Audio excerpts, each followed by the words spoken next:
अला हबीबी। तो मेरे भाई अब क्या है, अब हम आजमाइश में हैं। अच्छे बनो या बुरे बनो। अब इस अच्छे बनने में अल्लाह ने हमें बता दिया, अल्लाह की नजर में बेनमाजी अच्छा है या नमाजी? जो नमाज नहीं पढ़ता, हमारे लिबरल लोगों की नजर में तो अगर वो अखलाक उसके अच्छे हैं, अच्छी तरह से बात करता है, टैक्स टाइम पे दे रहा है, वो ट्रैफिक के कवानीन को फॉलो करता है, और आजकल जो धरने हो रहे हैं उनमें शरीक, आजकल जो हुकूमत की नजर में जो धरनों में वो अच्छा बिल्कुल भी नहीं है। और जब अपोजिशन के धरने हो तो फिर ये वाले कहते हैं कि वो अच्छा नहीं है। तो हमारे यहां अच्छे बुरे का हमारे हिसाब से मैयार, अल्लाह के यहां अच्छे और बुरे का मैयार ये है, जो मेरी मानता है वो अच्छा है, जो मेरी नहीं मानता वो बिल्कुल भी अच्छा नहीं। अच्छा, आजकल ना एक और बड़ी मसला बन चुका है, मीडिया पे जन्नत को ना लिबरल लोग एक मजाक बना के पेश कर रहे हैं। अभी एक क्लिप मेरे सामने आया, एक मौलाना साहब बैठे हुए किसी लिबरल सी खातून के साथ, वो मौलाना साहब से कह रही है कि आप लोग कहते हैं जन्नत में मर्द को 72 72 हूरें मिलेंगी और ये होगा और इतने आदमियों के बराबर, ये तो अय्याशी है, ये तो अय्याशी है। और मौलाना साहब डिफाइन कर रहे हैं कि वो कह रही है हमें क्या मिलेगा, वो बता रहे हैं कि आप जन्नत में अगर जाएंगी तो हूरों की सरदार होंगी। और फिर मीम्स बनी हुई हैं, उस पर लोग मजाक उड़ा रहे हैं। मौलाना साहब अगर मेरी बात उन तक पहुंच जाती है ना, मैं उनसे कहता कि आपको इनके सामने बैठने की जरूरत क्या है। मैं समझा पा रहा हूं अपनी बात? आप क्यों मजाक उड़वा रहे हो? हर आदमी इस काबिल नहीं होता कि उलमा उसके पास बैठकर अपनी इल्मियत का जनाजा निकलवाएं, अपने आप का मजाक उड़वाएं।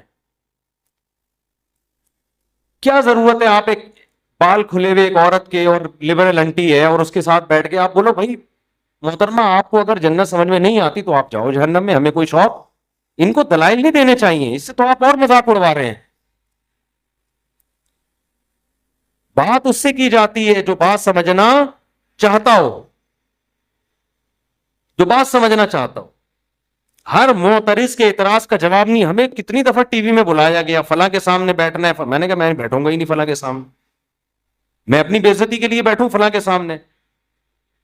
आप कह सकते हो इसका मतलब आपके पास दलाइल नहीं है तभी आपको बेइज्जती। दलाइल है, सामने वाला उसमें ना समझने की सलाहियत है, ना वो समझने के लिए बैठा है, वो बैठा ही मजाक उड़ाने के लिए। जन्नत जैसी हसीन चीज का जिसको अल्लाह इतने ही हाईलाइट कर रहा है, इतना प्रोटोकॉल दे रहा है, उसको मजाक बना रहे हो। ये तो खुदा के गजब को दावत देने वाली बात है। ऐसे लोगों को तो अल्लाह लाजमी जहन्नम में डालेगा कि तुम तो ना सिर्फ ये कि इंकार करते थे, तुम तो इस जन्नत का मजाक उड़ाया करते थे, आज तुम कैसे मुझसे ये जन्नत मांगते हो? तो ये जो बाज मौलाना टाइप के लोग इस तरह लिबरल अंटियों के सामने बैठ के डिबेट शुरू कर देते हैं, ये बिल्कुल गलत तरीका है। कोई इल्मी बहस हो, कोई उसमें कोई टॉक शॉक हो तो ठीक है, लेकिन इस तरह से जाके मजाक उड़वाना। अब इन्होंने जब ये कहा कि आप उन जन्नती औरतों की सरदार होंगी तो लोग हंस रहे हैं उस पर।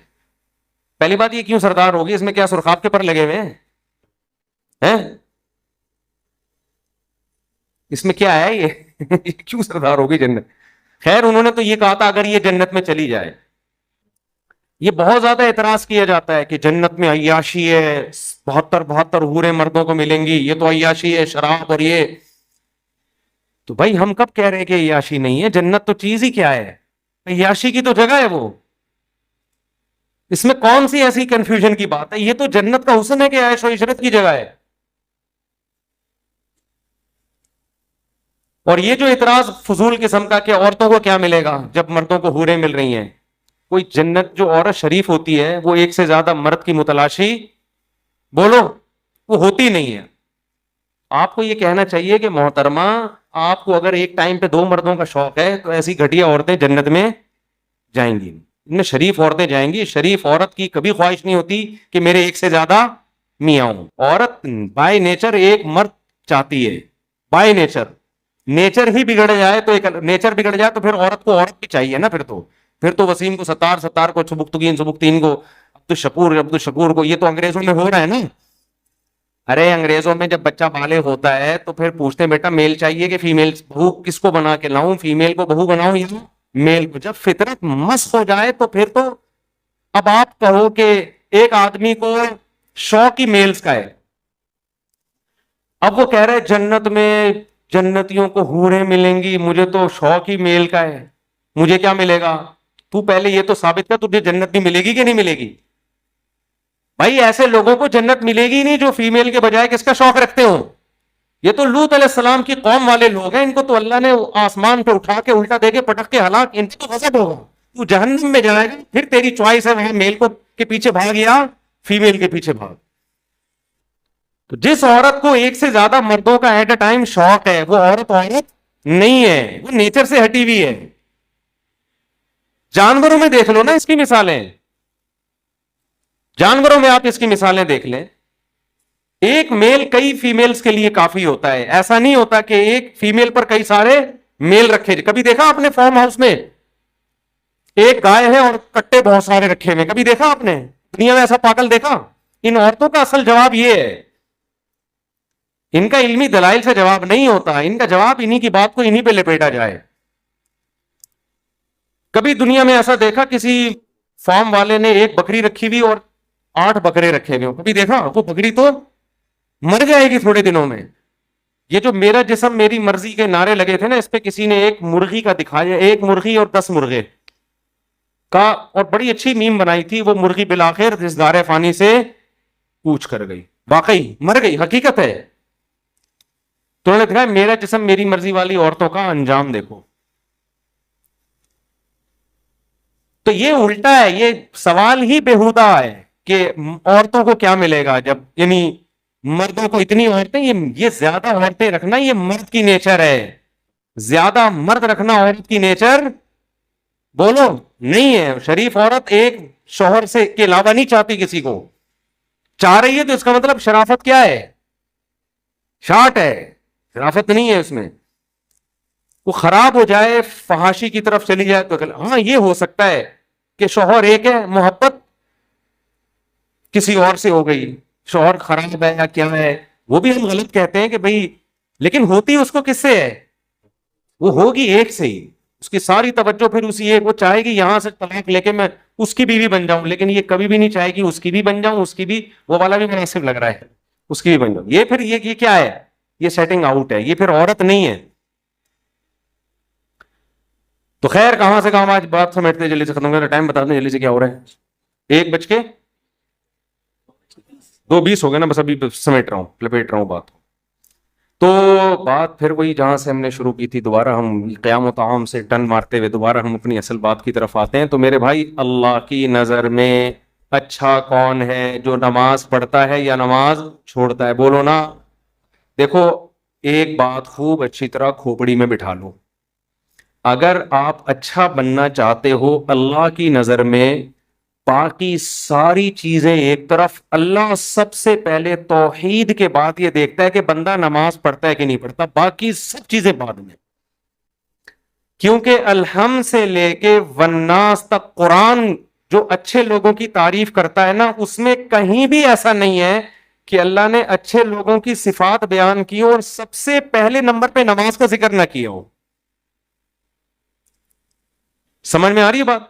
देखो अच्छा शहरी किसे कहते हैं, आप गवर्नमेंट से पूछो, अच्छे शहरी में सबसे पहले क्या आएगा, वायलेंस ही ना फैलाता हो, कवानीन की पाबंदी करता हो, फिर टैक्स देता हो, वगैरह वगैरह ना, कई सारी सिफात लिखी होंगी। तो अल्लाह जब कहते हैं ना मेरे नेक बंदे, उनमें सबसे पहले और सबसे ज्यादा एहतमाम से अल्लाह जिस सिफत को बयान करता है वो क्या है, मेरे नेक बंदे नमाज पढ़ते नहीं, नमाज कायम करते हैं। इसलिए ये किसी के दिमाग में अगर फतूर है, माजरत के साथ थोड़ा सख्त लफ्ज इस्तेमाल कर रहा हूं, या खन्नास का लफ्ज और थोड़ा अच्छा हो जाएगा मुनासिब सा, किसी के दिमाग में ये खन्नास है, माजरत के साथ थोड़ा सख्त जुमला इस्तेमाल कर रहा हूं, कि वो नमाज पढ़े बगैर नेक बन सकता है या अच्छा बन सकता है, तो वो अपने दिमाग का बोलो इलाज कर। मैं अक्सर एक वाक़या बताता हूँ, खातून का फ़ोन आया, मेरे भाई का इंतकाल हो गया, बहुत अच्छा था, मुझे ख्वाब आ रहा है कि वो जन्नत में जा रहा है और ख्वाब आ रहा है। मैंने कहा फिर तो ये उम्मीद है इंशाल्लाह बहुत अच्छा होगा, तो बस आप भी दुआ कर दें, लेकिन ख्वाब तो बहुत अच्छे आ रहे हैं और बहुत अच्छा था, बहुत ही अच्छा था। मैंने कहा कैसे बहुत है? मैंने कहा मुझे शायद को बहुत ही अच्छा होगा भाई, इतने अच्छे तो आजकल अच्छे होते हैं लेकिन बहुत ज्यादा अच्छे मार्केट में मिलते नहीं है। तो इसलिए मैंने मजीद पूछ लिया, मैंने कहा क्या मतलब, क्या क्या करता था बहुत अच्छा था? उसने कहा लोगों से मुस्कुरा के बात करता था, कभी किसी का दिल नहीं दुखाया। मैंने कहा बहुत अच्छा था। मैंने कहा नमाज पढ़ा? नहीं, बस नमाज नहीं पढ़ता था, बस नमाज। उनको तो मैंने नहीं कहा बेचारी की मैयत हुई है दिल खराब हो जाएगा, मैंने कहा उनको नहीं कहा, मैंने आपको कह रहा हूं कि उनको मुझे ये कहना चाहिए मोहतरमा, ये जो आपको ख्वाब आ रहे हैं ना जन्नत वन्नत की, ये शैतानी वसवसे हैं। आप कह सकते हैं हो सकता है अल्लाह ने बख्श दिया, देखो हो सकने को तो दुनिया में सब बहुत कुछ हो सकता है। अलहम से लेके वन्नास तक जो कुरान बयान कर रहा है वो है जो यकीनी है, और ख्वाब यकीनी वही नहीं है। तो उस यकीनी के मुकाबले में गैर यकीनी को हम कैसे छोड़ दें? यानी गैर यकीनी के मुकाबले में हम यकीनी को कैसे छोड़ दें? तो ये तो अपना तखय्युल भी हो सकता है। मैं नहीं कह रहा कि अल्लाह ने उसको जहन्नम में भेजा, ये तो अल्लाह ही बेहतर जानते हैं। बेनमाजी के लिए अल्लाह ने कुरान में कहीं भी रहमत का, मगफिरत का तस्करा बोलो नहीं कि। एक हदीस सुना के बयान खत्म करता हूं। नबी सल्लल्लाहु अलैहि वसल्लम ने फरमाया, जब जहन्नमी जहन्नम में चले जाएंगे, जन्नती जन्नत में चले जाएंगे, तो जन्नतियों में जो रिश्तेदार जिनके जहन्नम में होंगे ना, जन्नती अल्लाह से सिफारिश करेंगे उन रिश्तेदारों के लिए, और सिफारिश में ये अल्फाज कहेंगे, ए अल्लाह हमारे कुछ मुसलमान कानू युसल्लूना माअना, जो हमारे साथ मस्जिदों में नमाज भी पढ़ते थे, वयसूमूना माअना, हमारे साथ रमजान के रोजे भी रखते थे, लेकिन आज अपने गुनाहों की वजह से वो जहन्नम में है, उनको निकाल ले। क्या मतलब? ये तो है ही नहीं कि नमाज नहीं पढ़ते थे, भाई मुसलमान थे तो नमाज तो था ही, लेकिन और कुछ खराबियां थी जिनकी वजह से सजा मिल रही है। कहीं भी कुरान में इसका तस्करा नहीं है कि बेनमाजी हो और जन्नत में हो। समझ में आ रही है बात के नहीं आ रही? मैं किसी पे जहन्नम का फतवा नहीं लगा रहा, ये तो अल्लाह का काम है किसको जन्नत दे। कानून और ज़ाब्ता यही है कि बेनमाजी के लिए जन्नत नहीं है। ये इस्लाम की पहली अलामत है, नमाज आपको पढ़नी पड़ेगी, चाहे आप दिल से खुश हो या ना हो, आपको और जमात से पढ़नी पड़ेगी आपको। तो ये वो हक का रास्ता है जिसमें सबसे पहले शैतान रुकावट डालता है, और उसके बाद नफ्स, और तीसरे नंबर पे कल्चर। हर हक में तीन रुकावटें खड़ी होती हैं। तो नमाज भी हक का रास्ता है या नहीं है? अल्लाह कहते हैं मैंने पैदा किया, मैं सुबह शाम रिज़्क देता हूं, तो मेरे दर पे आके हाजिरी क्यों नहीं देते? और हर दफा ऐलान करवाया जा रहा है हय्या अलस सलाह, हय्या अलस सलाह। किसी हुक्म में ऐसी अनाउंसमेंट देखो, रमजान का ऐलान हिलाल कमेटी की तरफ से होता है, खुदा की तरफ से बोलो नहीं होता। अल्लाह ने कोई वर्डिंग नहीं ना ना ना। ज़कात का ऐलान किसी की तरफ से भी नहीं होता है। स्टेट बैंक एक अनाउंसमेंट कर देता है कि चांदी इतने रुपए तोले और फर्स्ट रमजान को ज़कात कट जाएगी। अल्लाह की तरफ से अनाउंसमेंट का कोई इंतजाम बोले ना यार नहीं है। माँ बाप के हुकूक, उनके साथ हुस्न सलूक फर्ज है, लेकिन अल्लाह की तरफ से कोई याद दहानी मुसलसल कुरान में अल्लाह ने लिख दिया, बस अलग से अनाउंसमेंट नहीं है। हज की अलग से अनाउंसमेंट है कोई? अल्लाह की तरफ से। नमाज वाहिद हुक्म है। फजर में अल्लाह ने मौजिन को कहा कि ऐलान भी करो जोर से, ऊंची आवाज से, और वर्डिंग भी तुम्हारी नहीं होगी, जो अल्फाज मैं बताऊंगा उन अल्फाज में लोगों को बुलाना है। ऐसा ना हो तुम अपने अल्फाज में कहो, लोग इसको तुम्हारी दावत समझेंगे, लोग मौलवी साहब का बयान समझेंगे, इसको लोग कहेंगे मौलवी साहब नसीहत कर रहे हैं।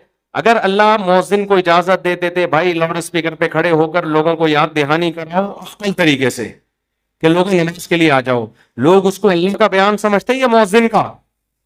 तो यार ये अपना है।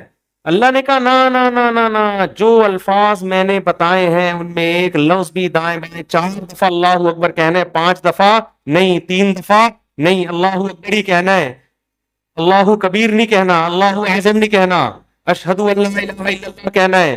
अब ला इलाहा इल्लल्लाह के बाद कोई मोहम्मद रसूलुल्लाह नहीं कह सकता है? ना ना ना, जो वर्डिंग मेरी है वो, फिर अशहदु अन्ना मुहम्मद रसूलुल्लाह, फिर हय्या अलस सलाह, ये भी 2 दफा कहना है, 3 दफा कहने की भी इजाजत नहीं, 1 दफा कहने की भी इजाजत नहीं। फिर हय्या अलल फलाह, अब मौजिन के हय्या अलल फलाह आज मैं पहले कर देता हूं, हय्या अलल सलाह आज मैं बोलो बाद में। ना ना ना, अल्लाह ने कहा तेरा काम है, तू मेरी तरफ से मुतय्यन है, ये अनाउंसमेंट मेरी तरफ से होगी। क्यों?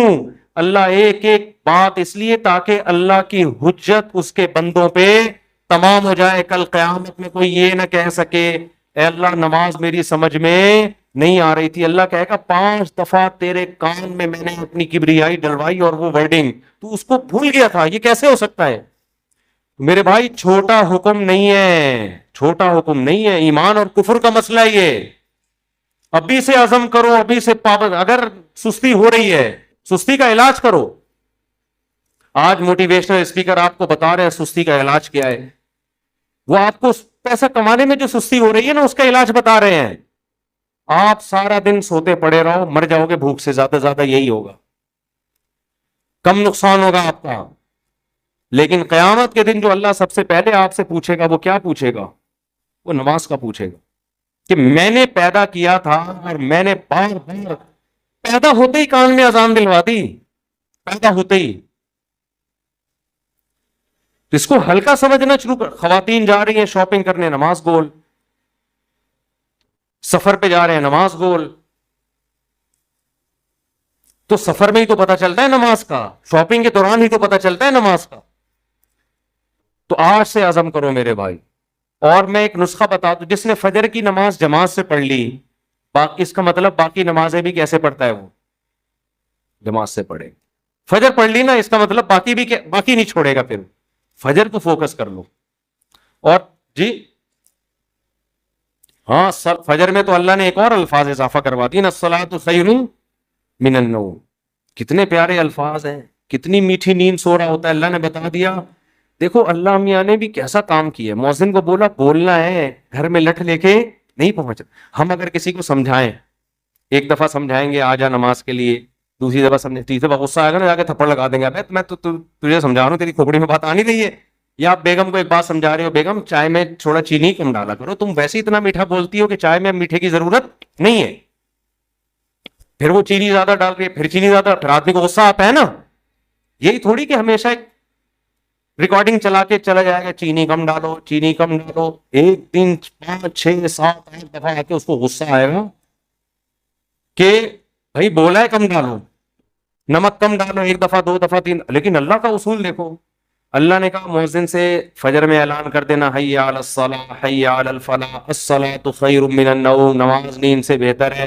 बस बता देना, घर में डंडा लेके नहीं पहुंचना ना, सोने तो जो पड़ा हुआ है। क्यों? ला तहसबन्नल्लाह गाफिलन अम्मा यअमलुज़ ज़ालिमून। कुरान कहते हैं जालिम जो कुछ कर रहा है अल्लाह को उससे गाफिल मत समझो। अल्लाह गाफिल नहीं है, अल्लाह हुज्जत तमाम कर रहा है, अभी नहीं पूछेगा। अगर पकड़ना शुरू कर दे तो फिर आजमाइश नहीं है। पकड़ना शुरू कर दे अल्लाह ताला, फिर थोड़ी आजमा। अभी तो अल्लाह कह रहे हैं जो सो रहा है सोने दो। जो मेरे नेक बंदे होंगे ना, जिनको पता है खिलाता अल्लाह है, पिलाता अल्लाह है, वो इस आवाज पे कान धरेंगे, वो इसे सुनेंगे। यार ये बार बार क्या कहा जा रहा है? गैर मुस्लिम भी सुनते हैं अजान, पता है आपको, वो भी गौर करते हैं क्या हो रहा है, बार बार क्यों मुसलमान अनाउंसमेंट करते हैं। लेकिन हम इस अनाउंसमेंट को सुन सुन के हमारे कान सुन हो गए हैं। तो हम इस खुशफहमी में है कि अल्लाह ताला मुअज्जिन को ऑटो पे करके माज अल्लाह भूल गया है। जैसे बटन दबा के बाद दफा आदमी भूल जाता है ना, तो अल्लाह मुअज्जिन का बटन दबा के शायद भूल गए हैं। अल्लाह को तो पता ही नहीं कि इस आवाज को ना कोई सुन रहा है, ना कोई इस पे लब्बैक। 2-4 आदमी बेवकूफ से मस्जिद में आ जाते हैं। वो मैं मजाक में कह रहा हूँ, ऐसा ना हो हमारे नमाजी बोले हमको बेवकूफ क्यों बोल रहे हो। मतलब वो मेरा मकसद इससे ये है कि वो जो एक आदमी था ना, एक मौलवी साहब थे मस्जिद में, तो किसी देहाती का बैल आ गया या कट्टा आ गया मस्जिद में, तो मौज़िन साहब ने उस कट्टे को मारना शुरू किया। तो देहाती भागता हुआ आया, बोला मौलवी साहब ये बेजबान जानवर है, मस्जिद में भूले से आ गया, कभी मुझे देखा आपने मस्जिद में?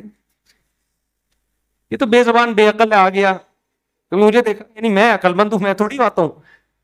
तो जो बेचारे चंद आ रहे हैं वो लोग उनको बेवकूफ समझते हैं। तो अल्लाह मियां ने अनाउंसमेंट करा के ना याद दहानी बार बार करा रहे हैं। तो अब हम ये समझते हैं कि चंद बेवकूफ़ हैं जो अल्लाह की दावत पे लब्बैक कह के नमाज पढ़ने आ जाते हैं, बेवकूफ़ लोग हैं। एक्चुअली इनको तो कोई घर में काम धंधा है नहीं, बेवकूफ़ लोग हैं, तो इसलिए आ जाते हैं मस्जिद में। असल तो जो जिनका कौम के वसीतर मफाद में भी काम करना है, एक्चुअली तरक्की करनी है, बिजनेस करना है, एजुकेशन है, कल पेपर है, वो अगर फजर में उठेंगे तो पेपर की में नींद पूरी नहीं होगी, पेपर में पीछे रह जाएंगे। जब रमजान का रोजा गामदी साहब के नजदीक पेपर की वजह से छोड़ना जायज है तो फजर की नमाज की क्या औकात बनती है। तो एक्चुअली करके एक दिन मौत का फरिश्ता आएगा, बोलेगा चल पतली गली से निकल। फिर आदमी कहेगा मेरा प्लॉट, मेरी मेरी जायदाद, मेरा घर, ये सब खत्म। तबलीग जमात में वो है ना हजरत मौलाना, क्या नाम है उनका, जो इज्तिमा में बड़ा अच्छा बयान किया था, उन्होंने बड़ी प्यारी बात की, मौलाना इबादुल्ला साहब, बड़ी प्यारी बात की उन्होंने बयान में, कि लोग कहते हैं हम तबलीग में वक्त लगाएंगे जब हम सेट हो जाएंगे। इस तरह लोग कहते हैं हम दीन की तरफ या नमाज की तरफ आएंगे जब हम क्या हो जाएंगे, सेट हो जाएंगे। एक फिक्रों से तो आजाद हो, भी तो शादी भी है, पहले जॉब है, फिर बिजनेस है, अब सेट हो जाएंगे ना सारे कामों से। वो कहते हैं आदमी सेट कभी भी नहीं होता। वो सेट कैसे होता है, उन्होंने बड़ी प्यारी मिसाल दी। ऐसे सेट होता है कि वो कहता है मैं सेट हूंगा, हो नहीं रहा, एक मसले के बाद दूसरा मसला, दूसरे के बाद तीसरा मसला, होते होते एक दिन मौत का फरिश्ता आता है और बिलाखिर इसको कब्र में उतार देता है। फिर इसके रिश्तेदार इसको कब्र में उतारते हैं और देखते हैं इसको किबला रुख करके जरा सही तरह से लेटाओ। सही तरह से लेटाने के बाद फिर क्या कहते हैं, अब सेट है। मुर्दे को कहते हैं ना अब ये क्या है, अब सेट है, अब मिट्टी डाल। उससे पहले पत्थर नहीं रखते कब्र में जब तक मुर्दा सेट। भाई मुर्दा टेढ़ा मेढ़ा कब्र में पड़ा होगा तो कोई मिट्टी डालते है, पहले सेट करते हैं ना उसको। तमीज से सेट करने के बाद सब बैक जबान बोलते हैं गोरकन से, अब पत्थर रख दो, अब क्या है, अब सेट, अब सेट हुआ है। लेकिन अब सेट होने का फायदा बोलो, अब ना तेरे कब्र में अजान की आवाज आएगी तुझे, ना कोई अस्सलातु खैरुम मिनन नौम समझाएगा, और तेरी जायदादों को पीछे लोग तरने वाला समझ के फोड़ रहे होंगे। 2-4 दिन याद करेंगे हमारे अब्बा ने हमारे लिए बहरिया टाउन में कितना अच्छा प्लॉट बनाया, हमारे अब्बा बहुत अच्छे थे, क्यों चले गए दुनिया से। 3-4 दिन के बाद गिलियां लगाते हुए फिर रहे होंगे आपके बच्चे, कौन से अब्बा कहाँ गए, क्या हुआ, कोई नहीं याद करेगा मेरे भाई। 4 दिन में सब भूल भुलैया। और तो दीन ने सिखाया वो तो चौथे दिन ही भूल जाती है, दीन सिखाया तो कम से कम मौत तक दुआओं में याद रख रहे होते हैं। तो इसलिए इंसान का बच्चा वही है मेरे भाई जो अंग्रेजों से धोखे में ना हो, ये लिबरल लोगों से धोखे में ना हो। एक मोटिवेशनल स्पीकर की मैं तकरीर सुन रहा था अभी, कभी कभार मैं सुनता नहीं इनकी तकरीरें, क्लिप सामने आ जाते हैं ना, शॉर्ट क्लिप आजकल 1-1, 2-2 मिनट के आ रहे हैं। तो मेरे सामने क्लिप आ गया, उसने तकरीर में कहा कि खुदा जो है ना, खुदा ये हमारा बिलीव है, ये कोई रियलिटी नहीं है। रियलिटी वो होती है जो साइंस साबित करे, साइंस तो खुदा को साबित नहीं करती। तो रियलिटी पे चलो, अपने बिलीफ पे मत चलो। मैंने कहा ये इसके जवाबात तो मैं फिर कभी बाद में दूंगा, ये फजूल बकवास जो की है क्या मतलब है इसका, इसमें कितनी सुकुम है, कितनी ऐब है इस तकरीर में। लेकिन मैंने कहा मरेगा तो ये सारा तेरा जो तकब्बुर है ना, जिसने बनाया है वो पूछेगा कि तेरा बिलीफ मुझ पे था क्यों नहीं। तू साइंसदानों को तो मानता है, बनी हुई चीजों को देखकर कहता है किसी साइंटिस्ट ने या किसी मैकेनिक ने बनाई है, और जिस वो मैकेनिक खुद ब खुद कैसे बन गया। तो ये रियलिटी है जिस पे हमारा बिलीव है, ये हवाई बातों में बिलीव नहीं है, ये ग्राउंड रियलिटी है खुदा का वजूद, जिस पे हम क्या करते हैं, बिलीव रखते हैं। ये बिलीव और रियलिटी दो अलग अलग चीजों के नाम बोलो नहीं है। तो खैर तकब्बुर बहुत है, आज थोड़े से इंग्लिश के 2-4 अल्फाज आ जाए, 2-4 आपको कुछ थोड़ा सा बोलना आ जाए तो इंसान अपनी औकात भूल जाता है। इसलिए कब्रिस्तान में जाके देखा करो कैसे मुर्दे पड़े हुए, एक दिन हमने भी मरना है, जवाब देना है। अल्लाह हमसे अपने बारे में सबसे पहले पूछेगा, अल्लाह ताला हमें। और आखिरी बात देखो, अगर नमाज कभी छूट जाए ना जमात से, अपने ऊपर जुर्माना रखो, सजा दो अपने आप को। ऐसे अपने आप को ढीला ना छोड़ दो कि अजम करते हैं मैं पढ़ूंगा फिर छूट जाती है, कुछ सजा तो दो अपने आप को। फजर जिस दिन छूट जाए, नाश्ता गोल, नाश्ता नहीं। हजरत हकीम अख्तर साहब रहमहुल्लाह फरमाया करते थे, जिसकी फजर छूट जाए वो किस मुंह से नाश्ता करता है, उसको तो गैरत आनी चाहिए। तू ये पराठे और कबाब खा रहा है, जिस खुदा ने तुझे दिए हैं उसने तो तुझसे सिर्फ इतना सा मुआवजा मांगा था कि फजर में हाजिरी दे दे। अब किस नेमतें तो फोड़ रहा है वजह से बैठ के, थोड़ा सा अल्लाह का हक है वो अदा करने के लिए तैयार नहीं है, तो कुछ तो सजा दो मेरे भाई। अल्लाह हमें अमल की तौफीक अता। मुफ्ती तारिक मसूद साहब के बयानात सुनने के लिए youtube.com/मुफ्ती तारिक मसूद को सब्सक्राइब करें। और अगर आप लाइव वीडियो को कभी भी मिस नहीं करना चाहते हैं तो सब्सक्राइब करने के बाद बेल आइकन पे क्लिक करना मत भूलें। जज़ाकल्लाह।